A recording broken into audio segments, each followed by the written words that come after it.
I saw someone beating someone. And on the verge of defending someone, I killed someone. So I fled. Away from that land I ran, as far as I can, as far as my legs could take me. But before I could even know where I'm heading to, I saw a beautiful girl being disturbed by a group of shepherds while fetching water. And according to my own perspectives as a man, I saw it is good to defend someone's daughter. And on the verge of defending her, she falls in love with me, takes me to her father's place, and her father sounds like, "Son, for tonight, I will give you shelter. But if you want to marry my daughter, you must wake up at around 6 o'clock and tend to my flock." So early in the morning the following day, while I was busy acting as a bodyguard to these innocent animals, I saw something fell from the heavens, like they say, where there's smoke, there's fire, but the fire was not consuming that tree, so that tree was on fire. But the fire was too hot for me to handle, too hot for me to go before the presence of God with my sandal. I had no choice other than to remove them as a sign of being humble. And after a long conversation with the Almighty, I threw my staff into the ground, and the staff turned into a snake. I was busy trembling due to fear, thinking being here was a big mistake. Please take the snake by the tail, and I will tell you what to tell my people once you arrive. Also, tell the king to let my firstborns go if he really wants his firstborns to survive.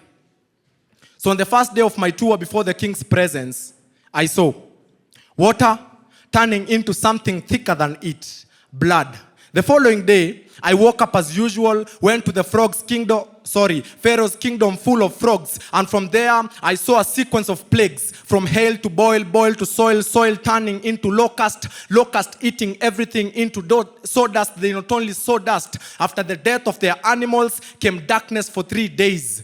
And the following morning, I saw the king mourning the whole day, for his child was murdered last night. I saw the entire nation pleading us to leave, for they had lost their appetite to fight. Despite the fact that we had left their nation, they still wanted to show us their might. I saw fear in the eyes of my people, and the Egyptians were chasing us. I saw the hand of God touching the sea, and the sea created way for us to pass. I saw my people gaining courage to march forward with no reverse. I saw our enemies following us in an urgency, like there's a matter to discuss. And the minute they were inside the water started flooding in like everybody. Look at God's power. Your time of reigning is over. Now it is God's hour. Following us was something sweet, but eventually turned into sour. It is evident nobody can touch me nor them, for we are God's flower.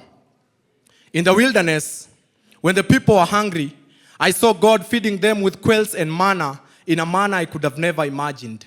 When they were thirsty, I saw water coming out of a rock. I spent 40 days and 40 nights on top of a mountain on a one-on-one talk. I was in shock to see that people neglected God when they were full, but depended on Him when they were broke. I threw the tablets full of commandments due to anger, and they broke. On top of Mount Horeb, I saw the promised land, but I never saw myself in it. Choti.